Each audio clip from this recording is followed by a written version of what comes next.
जय हिंद साथियों, स्वागत है आपके अपने परिवार गांव की पाठशाला में। आज के इस वीडियो के माध्यम से हम डिस्कशन करने वाले हैं साइंस के महत्वपूर्ण क्वेश्चंस के बारे में। इससे पहले इसके जो कि हमने 70 क्वेश्चंस का डिस्कशन कर दिया है। यदि आपने अभी तक नहीं देखा है तो आप उनको भी देख सकते हैं।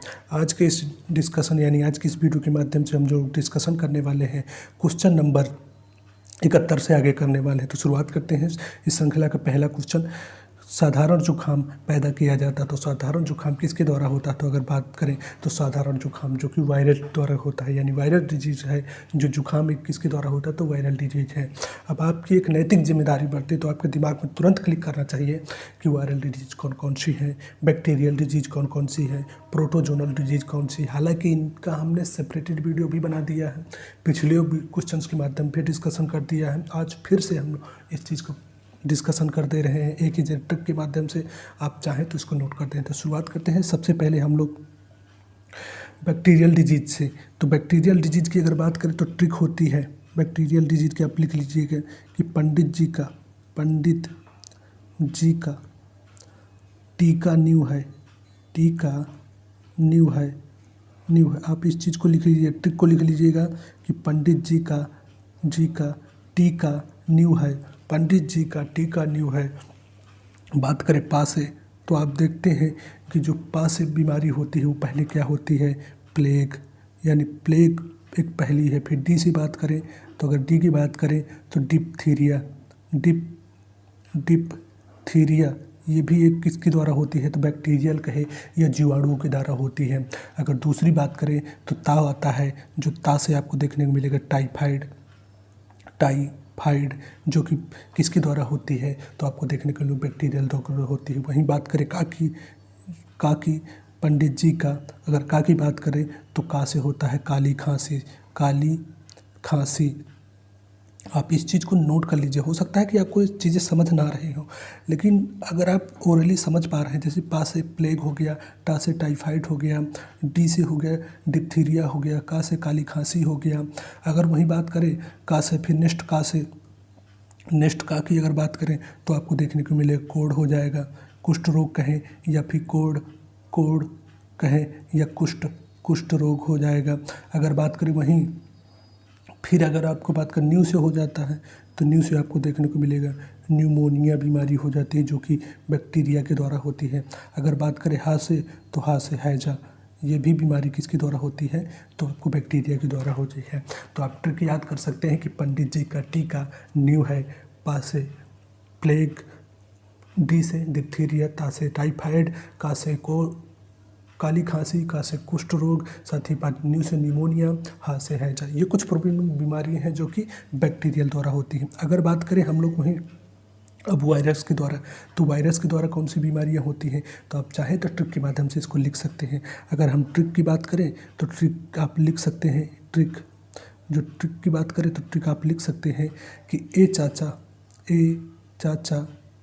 इन्हें डांटो मत, खरे गाल पे छापो सब है। ये कुछ बीमारी हैं जो कि ट्रिक है। आप इस चीज़ को नोट कर लिए। एक चाचा इन्हें डांटो मत, खरे गाल पे छापो सब। आप एक एक चीज़ हम लिखते जा रहे हैं, आप चाहे तो नोट कर लीजिए। तो ए से जो होती है बीमारी कौन सी होती है? एड्स, ये भी एक वायरल जनित बीमारी है। बात करें चा से तो चेचक, ये भी एक कौन सी है? तो वायरल जनित बीमारी है। अगर बात करें इन्हें से तो इन्हें से आप देखेंगे कि इन्फ्लुएंजा ये जो बीमारी है, ये भी इन्फ्लुएंजा, ये भी एक किसकी? तो वायरल के द्वारा होती है। अगर बात करें माँ से तो माँ से आपको देखने को मिलेगा मीजल, यानी मीजल डिजीज, जो कि वायरल द्वारा होती है। अगर बात करें आगे बात करें तो जैसे खरे से हो गया तो खसरा बीमारी, यानी खरे से हो गया खसरा बीमारी, जो भी किसके द्वारा होती है? तो वायरल द्वारा होती है। गाल से करता है, गाल से अगर बात करें तो गलसुआ बीमारी आपको देखने को मिलेगी, जो कि वायरल द्वारा होती है। अगर वहीं बात करें पो से तो पोलियो बीमारी, पोलियो बीमारी भी एक वायरल डिजीज है। आपसे क्वेश्चन पूछता है कि पोलियो बीमारी किसके द्वारा, यानी कौन सी बीमारी, 2 से 3 बीमारियाँ दे देगा, फिर उनसे आपसे ये पूछेगा कौन सी बीमारी वायरस है, कौन सी बीमारी जो कि आपको बैक्टीरियल है। तो अभी हो सकता है आपको याद हो जाए, लेकिन एग्ज़ाम के प्रेशर में जब आप देखते हैं तो आप ये भूल जाते हैं। तो 2 से 3 बार इसको रिवीजन कीजिएगा। इसके बाद इस चीज़ को नोट करिए, ट्रिक याद कर लीजिएगा, ताकि जब भी एग्ज़ाम में क्वेश्चन आए तो आप उसको पकड़ पाए। अब वहीं बात करते हैं जैसे सा से, तो सा से बात करें तो स्वाइन फ्लू जो कि किसके द्वारा होती है, तो वायरल द्वारा होती है। बाकी बात करें तो बर्ड फ्लू, ये भी किसके द्वारा होती है, तो यानी कि वायरस के द्वारा। हे से बात करें तो हेपेटाइटिस बीमारी भी वायरल के द्वारा। तो ये कुछ प्रमुख बीमारियां हैं जो कि किसके द्वारा होती है, वायरल के द्वारा। चाचा ये डांटो मत, खरे गाल पे छापो सब। 2 से 3 बार इस चीज़ को रिवीजन करिए। आप फ्रेंड्स समझिए इन चीज़ों को।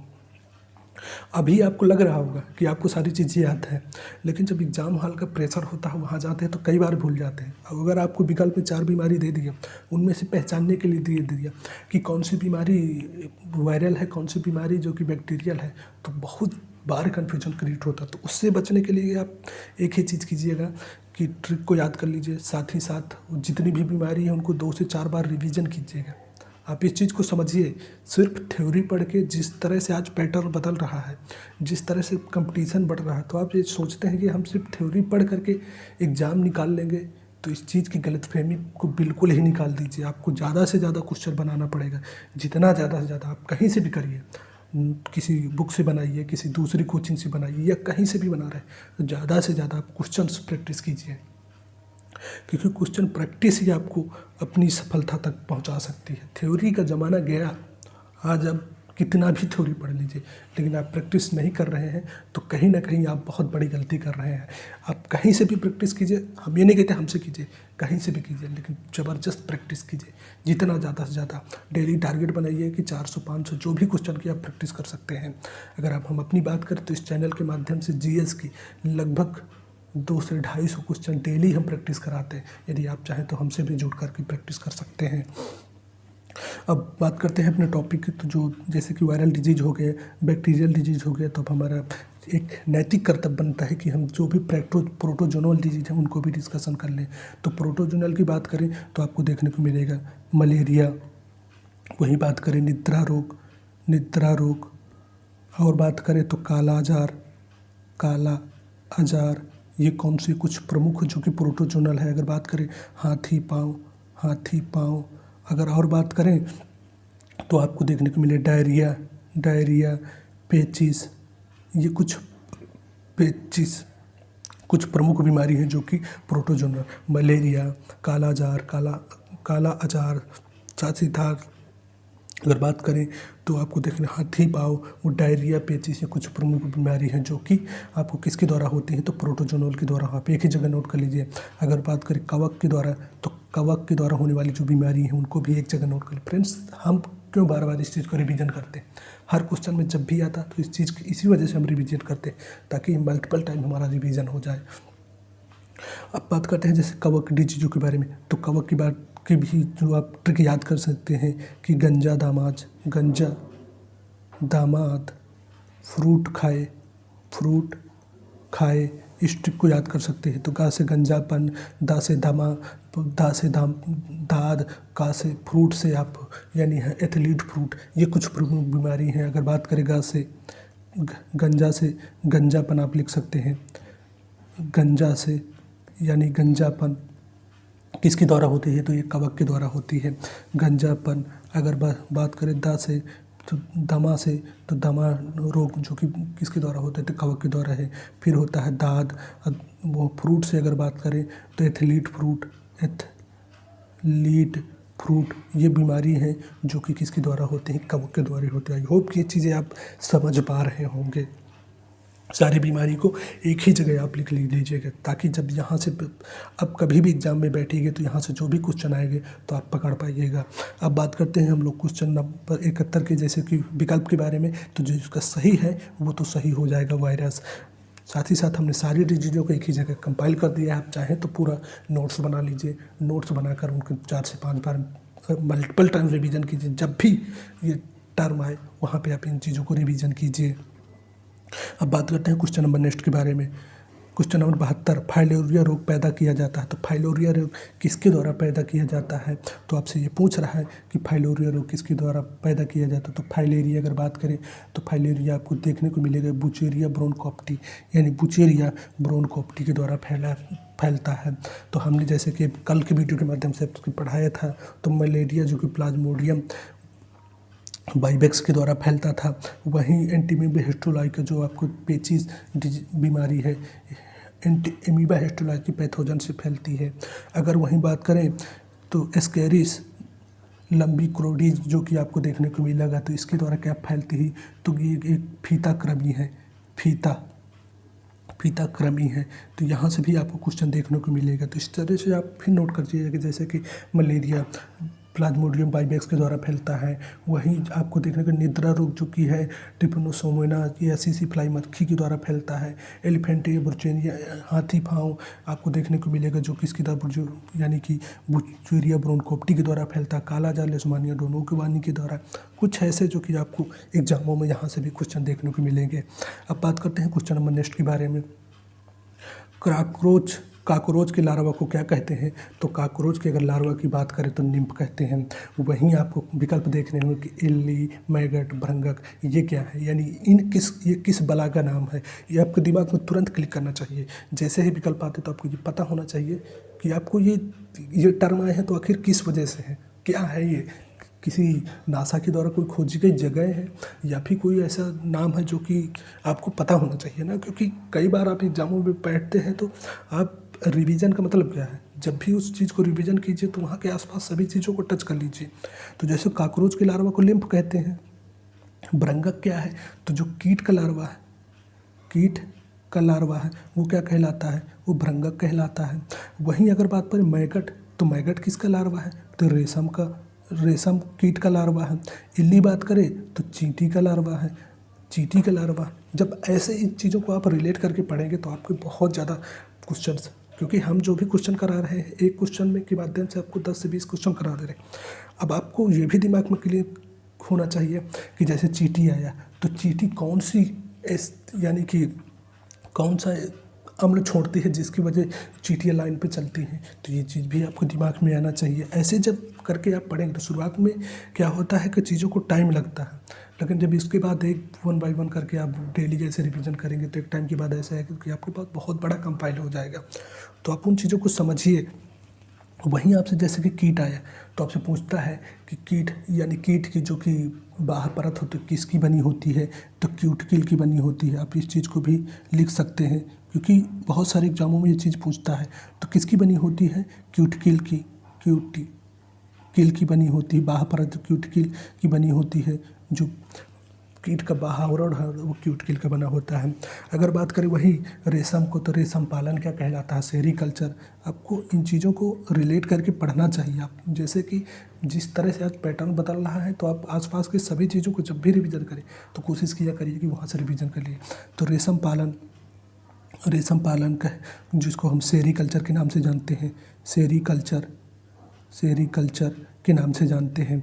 अगर वहीं बात करें कुछ और प्रमुख कारणों के कारण, तो आप जैसे कीट आया तो आपके दिमाग में एकदम क्लिक करना चाहिए। जैसे कि हमने जब विटामिन पढ़ा था तो जो फैट सोल्यूबल विटामिन है उसकी हमने ट्रिक पढ़ा था। क्या पढ़ा था? कीड़ा कौन कौन सी, यानी फैट सोल्यूबल बीमारी कौन कौन सी थी? तो आपने देखा था कि A, D, E और K ये कुछ बीमारी थी जो कि फैट सोल्यूबल या कि वसा में घुलनशील बीमारी थी। तो हमने सभी जितनी भी विटामिन थी उन सभी को हमने पढ़ा था। आपके दिमाग में क्लियर करना चाहिए। आप चाहें तो इन चीज़ों को एकदम रिवीजन कर लीजिए कि जो विटामिन ए है इसका साइंटिफिक नाम रेटिनॉल होता है। इसकी कमी से कौन कौन सी बीमारियां होती, तो इसकी कमी से अगर देखें तो पुरुषों में जो होता है वो जीरोपैथेलीमिया होता है। वहीं अगर बात करें बच्चों में तो रतौंधी रोग देखने को मिलता है। विटामिन डी कैल्सीफेरॉल होता है, इसकी कमी से ऑस्टोपोरिस ऑस्टोमलेशिया होता है। अगर वहीं बात करें विटामिन ई तो इसमें पुरुषों की वजह से नपुंसकता आ जाती है इसकी कमी से, यानी ई टेकोफेरॉल होता है, इसकी कमी से पुरुषों में नपुंसकता आ जाती है। अगर महिलाओं की बात करें तो बांझपन आ जाता है। के आप याद सकते हैं कि इसकी कमी से रक्त में थक्का नहीं बनता। इसका साइंटिफिक नाम की बात करें तो आप याद करते हैं कि फाइलोक्विनोन है। इस तरह से चीज़ों को आप रिवीजन करिए। इससे क्या होगा कि आपको मल्टीपल टाइम चीज़ें रिवाइज होती जाएंगी, साथ ही साथ आप बहुत सारे कंपाइल आपके पास इकट्ठा होता जाएगा। साथ ही साथ जहाँ पर भी है छोटा सा एक कॉलम बनाइए, उस पर सारी चीज़ें लिख लीजिए कि विटामिन ए इसका क्या नाम है, इसकी कमी से ये रोग होता है, पुरुषों में ये होता है, बच्चों में ये होता है। ऐसे जब आप एक जगह छोटी सी चीज़ें लिख लेंगे तो जब भी रिवीजन करें तो रिवीजन के टाइम पर आपको बहुत ही कारगर होगा, जिससे कि आप मल्टीपल क्वेश्चंस को पकड़ पाइएगा। अब बात करते हैं क्वेश्चन नंबर नेक्स्ट के बारे में। यदि एक जीवाणु कोशिका प्रति 20 मिनट में विभाजित होती है तो 2 घंटे में कितनी बैक्टीरिया बनेंगे? तो इसको आप लाइनर फॉर्म में याद कर सकते हैं कि 64 बैक्टीरिया बनेंगे, क्योंकि इसका डिस्कशन ज़्यादा नहीं किया जा सकता, इसको आप लाइनर फॉर्म में याद कर सकते हैं। वहीं बात करते हैं क्वेश्चन नंबर नेक्स्ट के बारे में। इलियम किसका भाग है? तो आप देखते हैं जो इलियम देखने को मिलता है वो छोटी आंत का मिलता है। तो आपसे दिमाग में क्लिक करना चाहिए कि छोटी आंत के और कौन कौन सी भाग हैं। तो ड्यूडेनम यानी कि जो पहला छोटी आंत का भाग है वो आपको देखने को मिलेगा ड्यूडेनम। दूसरा जो देखने को मिलेगा तो आपको दूसरा देखने को मिलेगा जेजुनम। अगर तीसरा जो भाग की बात करें तो इलियम, यानी छोटी आंत के जो भाग हैं वो ड्यूडेनम, सबसे बड़ा भाग आपसे पूछता है तो ड्यूडेनम होगा। फिर इसके बाद जेजुनम, फिर इलियम, ये प्रमुख भाग हैं जो कि छोटी आंत के हैं। अब आप क्वेश्चन कमेंट के माध्यम से बता सकते हैं कि छोटी आंत की लंबाई कितनी होती है। आई होप कि आप इस चीज़ को खोजेंगे, 2 से 4 क्वेश्चन और मिलेंगे तो आप कमेंट जरूर कीजिएगा। साथ ही साथ जब आप कमेंट करेंगे तो आप मल्टीपल टाइम उस चीज़ को रिवाइज भी कर चुके होंगे। तो कोशिश किया करें कि जो हम क्वेश्चन पूछते हैं उनको क्या किया करें, तो आप अगर कमेंट दे सकते हैं तो आप ज़रूर बताइए करेंगे। अब बात करते हैं वहीं जैसे कि बड़ी आंत आया है, तो बड़ी आंत का भाग कौन कौन से हैं? तो सीकम, कोलन, साथ ही साथ बात करें तो रेक्टम। ये किसके भाग हैं? तो ये बड़ी आंत के हैं, सीकम, कोलन और रेक्टम। सबसे बड़ा सीकम, फिर कोलन, फिर रेक्टम। ये कुछ प्रमुख है जो कि बड़ी आंत के भाग हैं। अब आप लोग बताइएगा कि मनुष्य की सबसे बड़ी ग्रंथि कौन सी है? तो आपको देखने को मिलेगी यकृत मिलेगा।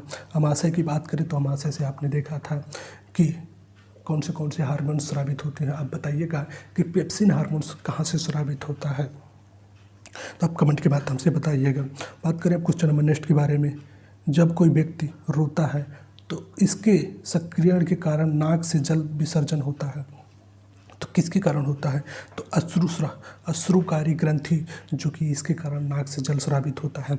अगर बात करें, अब आप बताइएगा कि अंतःस्रावी ग्रंथि कौन कौन सी? तो सबसे आपसे पूछता है कि सबसे बड़ी अंतःस्रावी ग्रंथि कौन सी है, सबसे बड़ी अंतःस्रावी ग्रंथि कौन सी है। आपसे कई बार क्वेश्चन से पूछता है। ये पूछ लेगा कि मिक्स ग्लैंड कौन सी है, तो आप लोग कमेंट के माध्यम से बताइए। अगर मिक्स ग्लैंड की बात करें तो मिक्स ग्लैंड सबसे बड़ी, मिक्स ग्लैंड ग्रंथि की बात करें तो आपको देखने को अग्नाशय ग्रंथि, जो कि सबसे बड़ी अग्नाशय ग्रंथि सबसे बड़ी मिक्स ग्लैंड है। सबसे बड़ी ग्रंथि पूछे तो आप बताइएगा कि सबसे बड़ी ग्रंथि जो है, जो कि आपको देखने को मिलेगा कौन सी? तो यकृत। सबसे बड़ी अंतःस्रावी ग्रंथि तो आउटू ग्रंथि, जो कि सबसे बड़ी मिश्रित ग्रंथि। सबसे छोटी पूछे तो पीनियल ग्रंथि कहलाती है। तो आप इस चीज़ को भी एक जगह नोट कर लीजिएगा। बात करते हैं क्वेश्चन नंबर नेक्स्ट के बारे में। पके हुए टमाटरों का लाल रंग इसकी उपस्थिति के कारण होता है, तो कैरोटीनॉइड या लाइकोपिन की उपस्थिति के कारण होता है। किसके कारण होता है? तो लाइकोपिन की उपस्थिति के कारण होता है। अब यहाँ पर आप लोग ये भी याद कर सकते हैं कि टमाटर में कौन सा अम्ल पाया जाता है। ये भी कई बार एग्जाम में पूछता है।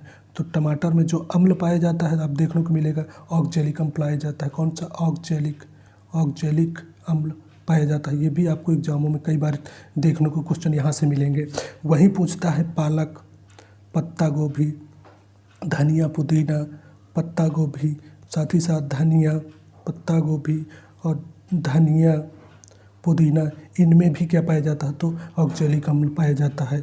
पुदीना यानी किन किन में ऑक्जेलिक अम्ल पाया जाता है? तो टमाटर में, पालक में, पत्ता गोभी, धनिया, पुदीना, इन सभी में कौन सा अम्ल पाया जाता है? तो ऑक्जेलिक अम्ल पाया जाता है। आप कई बार यहाँ से आप एग्जाम में क्वेश्चन देख लेंगे। अगर बात करें वहीं जैसे कि हमने विटामिन, तो आप पढ़ सकते हैं, सारे विटामिन को याद कर सकते हैं, रिवाइज कर सकते हैं कि जल में घुलनशील कौन कौन से हैं, तो बी और सी। अगर वहीं बात करें वसा में घुलनशील विटामिन की बात करें तो अभी हमने जैसे पढ़ाया था ए, डी, ई, के, या आप ट्रिक के माध्यम से याद करते हैं, कीड़ा, कई बार लोग इसको याद करते हैं। जैसे कि हमने जब विटामिन का हम क्वेश्चन के माध्यम से पढ़ा रहे थे तो हमने पढ़ाया था कि बीज, साथ ही साथ सी से सी, क्योंकि कई बार होता है कि बच्चों को यही नहीं याद होता है कि कौन सा जलन में घुलनशील है, कौन सा वसा में घुलनशील है। तो इससे बचने के लिए हमने ट्रिक बताई थी कि आप जैसे जल से रिलेटेड क्या क्या चीज़ें, जल कहाँ कहाँ पाया जाता है, तो समुद्र, नदी, तालाब, समुद्र, इन सब में जल पाया जाता है। फिर हमने बताया था कि समुद्र से रिलेटेड टर्म कौन कौन से आते हैं, तो जैसे बीज किससे रिलेटेड है, जो कि आपको देखने को मिलता है कि बीज समुद्र से रिलेटेड है। समुद्र में क्या पाया जाता है? जल पाया जाता है। सी, ये समुद्र का जो अगर बात करें तो अंग्रेजी नाम है। तो इससे भी आप यानी जल से रिलेट करके कि याद कर सकते हैं कि जो जल में घुलनशील विटामिन है बी कम्प्लेक्स, साथ ही साथ सी है। अगर वहीं वसा में घुलनशील तो कीड़ा बताया था हमने, तो कीड़ा उसके माध्यम से याद कर सकते हैं। वहीं बात करें जैसे हार्मोन्स, तो पादप हार्मोन्स के बारे में हमने बताया था कि जो पादप ऑक्सीन, जिब्रेलिन, साइटोकाइनिन, ऑक्सिन, साथ ही साथ बात करें तो एथिलीन, ये कुछ पादप हार्मोन्स हैं। इनकी खोज किसने की थी, हमने वो भी बताया था। तो जैसे कि अब बात करें जिब्रेलिन की, तो डार्विन ने खोज किया था।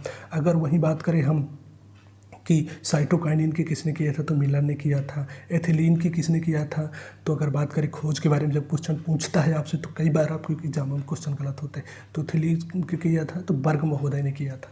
इस चीज़ को भी आप नोट कर लीजिएगा। वहीं आपसे पूछता है कि कौन कौन से वृद्धि हार्मोन्स है, तो वृद्धि हार्मोन्स में आपको देखने को मिलेगा ऑक्सीन तथा जिब्रेलिन, ये कौन, साइटोकाइनिन, ये कुछ वृद्धि हार्मोन्स है। अगर वृद्धि रोधक की बात करें तो अब्सेसिक एसिड और एथिलीन यानी वृद्धि अवरोधक हार्मोन, पादप हार्मोन है। तो इस चीज़ को भी आप चाहें तो एक जगह नोट कर सकते हैं। इस प्रश्न के उत्तर की बात करें तो विकल्प नंबर बी कैरोटीनॉइड या लाइकोपिन हो जाता है। अब बात करते हैं क्वेश्चन नंबर नेक्स्ट के बारे में। जल के द्वारा यानी फूल के मादा प्रजननांग को जाना जाता है, तो किस नाम से जाना जाता है, तो फूल के मादा प्रजननांग को पिस्टिल के नाम से जाना जाता है। साथ ही साथ अगर बात करें फूल के जननांगों के बारे में, फूल के जनन अंगों के बारे में, तो आप पढ़े होंगे कि फूल के जो जननांग है कैलिक्स, करोला, एंड्रोसियम, साथ ही साथ गाइनोसियम, जो कि आपको देखने के यानी पुष्प या कहे फ्लावर के जननांग कौन से होते हैं, कैलिक्स, करोला, एंड्रोसियम, गाइनोसियम। इसी का जो यानी जो गाइनोसियम का पार्ट होता है पिस्टिल होता है, इसी पिस्टल को जो कि मादा जननांग कहते हैं। वहीं एंड्रोसियम का जो पार्ट होता है या इकाई होते स्टेमन कहें या पुंकेसर कहें, तो पुंकेसर कहें या फिर अगर इंग्लिश में पूछेगा तो स्टेमन पूछेगा। तो इन चीज़ों को भी आप देखिएगा। अगर आप बॉटनी पढ़े होंगे या फिर बायोलॉजी स्ट्रीम से होंगे तो आप इन चीज़ों को बेहतर तरीके से पकड़ पा रहे होंगे। तो आप इन चीज़ों को भी लिख लीजिएगा कि आपसे पूछता है कि पुष्प के जननांग कौन से हैं, तो कैलिक्स, करोला, एंड्रोसियम, साथ ही साथ गाइनोसियम। वहीं पिस्टिल जो कि किसका भाग है, तो जायांग कहें या स्त्री केसर है। वहीं स्टेमन जो कि पुरुष पुंकेसर कहें या फिर स्टेमन कहलाता है। तो इस चीज़ को भी आप एक जगह नोट कर लीजिए। अब बात करते हैं क्वेश्चन नंबर नेक्स्ट के बारे में। डेंगू बुखार मानव में शरीर में निम्नलिखित में से किसकी कमी हो जाती है, तो डेंगू बुखार जो कि आपको देखने को प्लेटलेट्स की कमी हो जाती है। अभी हमने जब वायरल डिजीज पढ़ रहे थे तो आपने वहाँ देखा था कि वायरल डिजीज डेंगू बुखार किसका है, तो एक वायरल जनित रोग है, वायरस से होने वाला रोग है। तो इस चीज़ को भी आप नोट कर लीजिए। हीमोग्लोबिन में क्या पाया जाता है, तो आप इस चीज़ को भी यानी अगर आरबीसी का रंग की पूछे तो हीमोग्लोबिन पाया जाता है। तो इस चीज़ को भी आप चाहें तो नोट कर सकते हैं। अब बात करते हैं क्वेश्चन नंबर नेक्स्ट के बारे में। तो जैसे कि पूछ रहा है आपसे कि स्फिग्मैनोमीटर एक उपकरण है जिससे क्या नापने के लिए उपयोग किया जाता है, तो अगर बात करें जैसे कि रक्तचाप नापने के लिए किसका प्रयोग किया जाता है, स्फिग्मैनोमीटर का प्रयोग किया जाता है। अगर वहीं वायुमंडलीय दाब को बात करें तो बैरोमीटर का प्रयोग किया जाता है, बैरोमीटर का प्रयोग किया जाता है। इस चीज़ को आप नोट कर लीजिए। ऑक्सीमीटर मीटर प्रयोग किया जाता है। वहीं कल की वीडियो के माध्यम से हमने 64 नंबर क्वेश्चन जब डिस्कशन कर रहे थे तो वहाँ बताया था हमने कि जो पोटेशियम है, पोटेशियम 4 तत्वों को हमने वहाँ पर वर्णन किया था। पोटेशियम जो हृदय की धड़कन को साथ ही साथ हृदय की धड़कन को कंट्रोल करता है। कौन सा तत्व करता है? तो पोटेशियम कंट्रोल करता है। वहीं हमने ये भी बताया था कि रंध्रों के खुलने, यानी पत्तियों के जो रंध्र पाए जाते हैं वो रंध्रों को खुलने एक चीज़ को नोट कर लीजिए। कई बार जब यहाँ से क्वेश्चन आपको देखने को मिलेंगे एग्जामों में तो आप इन चीज़ों को गलत कराएंगे, इस वजह से एक जगह नोट कर लीजिए। तो रंध्रों को खुलने तथा बंद होने में कौन सा तत्व सहयोग होता है, यानी कौन सा तत्व सहायक होता है? तो पोटेशियम सहायक होता है। वहीं बात करें हृदय की धड़कन को नापने के लिए कौन सा यंत्र का प्रयोग किया जाता है, तो आपने देखा था या स्टेथोस्कोप जो डॉक्टर लोग यूज करते हैं, स्टेथोस्कोप कई बार आपने देखा होगा जो डॉक्टर गले पे पड़ा रहता है वही स्टेथोस्कोप कहलाता है। हृदय की धड़कन को मापने के लिए प्रयोग किया जाता है। तो रक्तदाब स्फेगमैनोमीटर प्रयोग किया जाता है। वायुमंडलीय दाब बैरोमीटर का प्रयोग किया जाता है। ऑक्सीजन की मात्रा मापने के लिए ऑक्सीमीटर का प्रयोग किया जाता है। हृदय की धड़कन मापने के लिए स्टेथोस्कोप का प्रयोग किया जाता है। वहीं आपसे क्वेश्चन पूछता है कि हृदय की धड़कन को कंट्रोल कौन सा तत्व करता है, तो पोटेशियम करता है। साथ ही साथ पत्तियों के रंध्रों को खुलने व बंद होने में भी सहायक कौन सा तत्व है, तो आपसे जब क्वेश्चन पूछता है तो बताइएगा कि पोटेशियम। बात करते हैं क्वेश्चन नंबर नेक्स्ट के बारे में। मानव हृदय में प्रकोष्ठों की संख्या होती है, तो मानव हृदय में प्रकोष्ठों की जो संख्या होती है 4 होती है। तो इस चीज़ को भी आप एक जगह नोट कर लीजिएगा। वहीं अगर बात करें जैसे कि मछली में कितनी होती है, तो मछली में 2 होती है। अब अगर दिया है तो आप ये भी इन चीज़ों को भी नोट कर लीजिए। बात करें वहीं मेढक, सरीसृप, साथ ही साथ अगर बात करें ये इनमें भी कितने प्रकोष्ठ होते हैं, तो 3 प्रकोष्ठ होते हैं। तो मेढक और सरीसृप में कितने प्रकोष्ठ होते हैं? हृदय के 3 प्रकोष्ठ होते हैं। वहीं अपवाद जो कि आपको देखने को मिलेगा किसमें, तो आपको मगरमच्छ में अपवाद देखने को मिलेगा कि मगरमच्छ में 4 प्रकोष्ठ पाए जाते हैं, जो कि मगरमच्छ में 4 प्रकोष्ठ पाए जाते हैं। हालांकि आता किस में है, तो रेप्टाइल्स में आता है। अगर वही बात करें इसमें कितने प्रकोष्ठ पाए जाते हैं, तो 4 प्रकोष्ठ पाए जाते हैं। अगर मनुष्य की बात करें तो मनुष्य में कितने पाए जाते हैं? 4 पाए जाते हैं। मछली की बात करें 2 प्रकोष्ठ पाए जाते हैं। एक की बात करें तो आपको देखने को मिलेगा स्केरिस वगैरह में जो कि आपको देखने को मिलेगा 1 प्रकोष्ठ पाए जाते हैं। तो इस प्रश्न का जो सही उत्तर हो जाएगा विकल्प नंबर डी। बात करते हैं क्वेश्चन नंबर नेक्स्ट के बारे में, तो जो कि देखने को डेंटोनिज्म प्रोटोनोपिया एक प्रकार की वर्णांतता है, उसमें रोगी कौन सा रोग का रंग नहीं देख पाता है, तो अगर बात करें तो लाल एवं हरा रंग नहीं देख पाता। तो आपसे अब यहाँ जिम्मेदारी बनती है, नैतिक जिम्मेदारी आपके दिमाग में तुरंत क्लिक करना चाहिए। जैसे वर्णांतता आया तो किस प्रकार की बीमारी है, या इसको कहें सेक्स लिंक्ड बीमारी है, या फिर कहें तो अनुवांशिक बीमारी है, अनुवांशिक बीमारी। इस चीज़ को भी आप नोट लीजिए। तो आपसे पूछता है कि अनुवांशिक बीमारी कौन कौन सी है, तो हीमोफीलिया हो गया, साथ ही साथ वर्णांतता तब। और बात करें कौन कौन सी है, तो तीसरा जो कि आपको थैलेसीमिया, ये 3 प्रमुख बीमारी हैं जो कि सेक्स लिंकेड कहें या अनुवांशिक बीमारी। कौन कौन सी हैं, तो हीमोफीलिया, वर्णांतता, थैलेसीमिया, ये 3 प्रमुख बीमारी जो कि अनुवांशिक बीमारी कहलाती हैं। तो इस चीज़ को भी आप चाहें तो एक जगह नोट कर सकते हैं। अब बात करते हैं क्वेश्चन नंबर नेक्स्ट के बारे में। फ्रेंड्स, आप सिर्फ नोट्स बनाते जाइए। जितना भी नोट्स आप बना रहे हैं, यदि आप उसको एक ईमानदारी के साथ स्कोर बना रहे होंगे या साथ नोट्स बना रहे हैं, तो आपके पास एक बेहतरीन नोट्स तैयार हो जाएगी। अब बात करते हैं वही क्वेश्चन नंबर नेक्स्ट के बारे में। मानव शरीर की कौन सी ग्रंथि पीयूष ग्रंथि से हार्मोनों के रिसाव को नियंत्रित करती है, तो हाइपोथैलेमस करती है। वहीं आपसे पूछता है कि हाइपोथैलेमस के कार्य क्या क्या हैं, तो ताप, दाब, साथ ही साथ प्यार, इमोशंस और पसीना, इन सब का कंट्रोल कौन सी ग्रंथि करती है, तो हाइपोथैलेमस करती है। आपसे पूछता है कि सबसे बड़ी अंतःस्रावी ग्रंथि कौन सी है, तो थायराइड बोले या आउटिव ग्रंथि जो कि अंतःस्रावी सबसे बड़ी है। फिर आपसे पूछता है कि सबसे छोटी अंतःस्रावी ग्रंथि कौन सी है, तो पीनियल ग्रंथि, जिसको हम जैविक घड़ी के नाम से भी जानते हैं। तो पीनियल ग्रंथि कौन सी है, सबसे छोटी ग्रंथि कहलाती है। वहीं आपसे पूछता है पीयूष ग्रंथि को किस नाम से जानते हैं, तो मास्टर ग्रंथि के नाम से जानते हैं।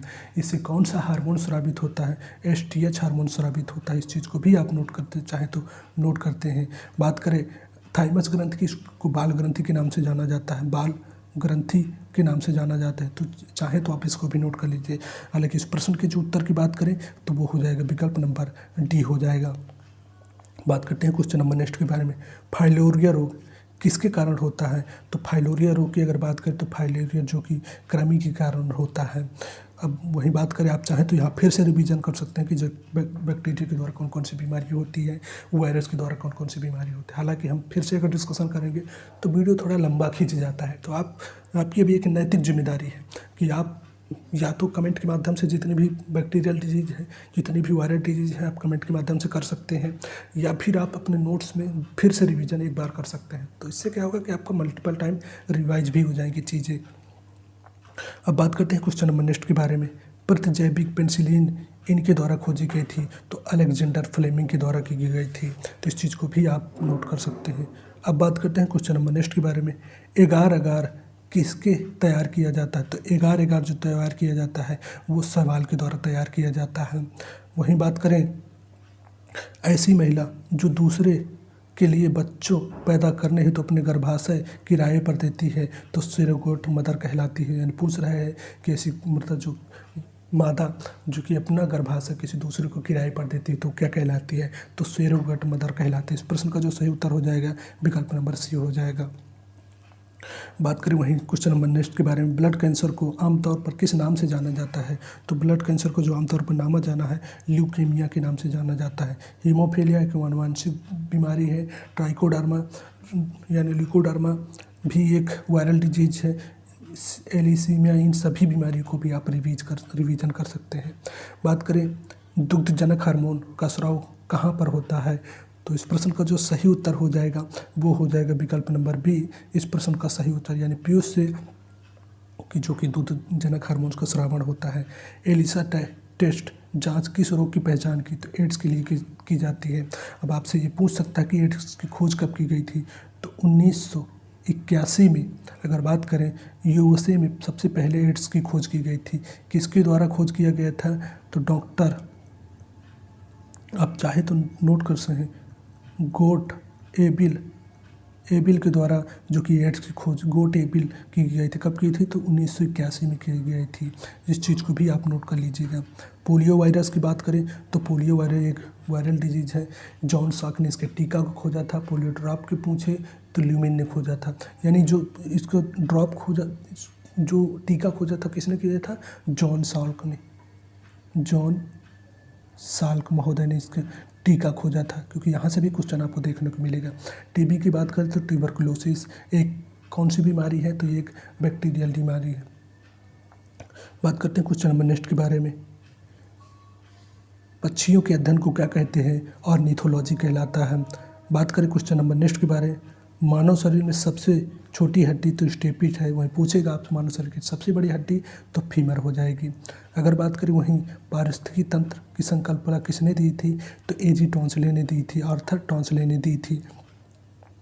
वहीं बात करें क्वेश्चन नंबर नेक्स्ट के बारे में, मानव शरीर का एकमात्र अंग जो पुनः विकसित पुनः सृजित हो जाता है तो कौन सा है, तो अगर बात करें तो ये हो जाएगा लीवर, जो कि मानव कहें या जिगर कहें, इस प्रश्न का सही उत्तर हो जाएगा।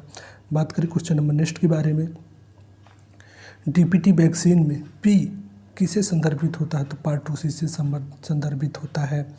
बात करें नेक्स्ट के बारे में, न्यूरोलॉजिकल जन्मजात विकारों के कारण रूप में ज्ञात जीका वायरस किसके द्वारा फैलता है, तो चमगादड़ से फैलता है। किसके द्वारा, चमगादड़ से फैलता है।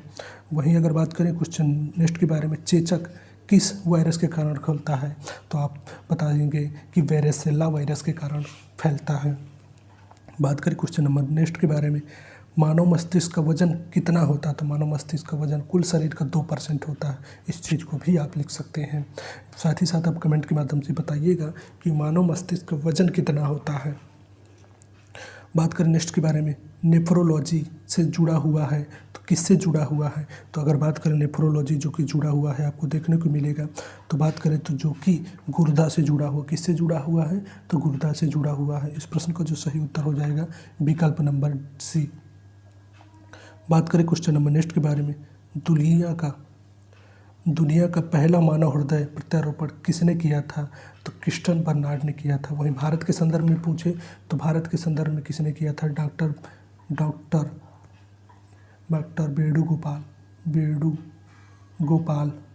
गोपाल ने किया था। भारत में के संदर्भ में पूछे तो डॉक्टर वेणुगोपाल। अगर दुनिया का पहला हृदय प्रत्यारोपण जो किया था क्रिस्टियन बर्नार्ड किया था। वहीं पूछ ले हृदय सर्जरी किसने किया था, ये भी क्वेश्चन आपसे पूछ सकता है। तो हृदय सर्जरी की अगर बात करें तो हृदय सर्जरी जो किया था आपको देखने के लिए ले ललाहल महोदय ने किया था। तो इस चीज़ को भी आप नोट कर सकते हैं। तो आई होप कि ये डिस्कशन आपको पसंद आया होगा। यदि डिस्कशन पसंद आया हो तो वीडियो को लाइक कीजिएगा, एक प्यारा सा कमेंट कीजिएगा। तो आज के वीडियो में हम यही 100 क्वेश्चन तक का डिस्कशन रखेंगे। कल की वीडियो के माध्यम से आगे के क्वेश्चन का हम लोग डिटेल में फिर से डिस्कशन करेंगे। तो आई होप कि एक डिस्कशन आपको पसंद आया हो तो वीडियो को लाइक कीजिएगा, एक प्यारा सा कमेंट कीजिएगा। तो आज की वीडियो में फिलहाल इतना ही, मिलते हैं नेक्स्ट वीडियो में नई जानकारी के साथ। तब तक के लिए जय हिंद, जय भारत।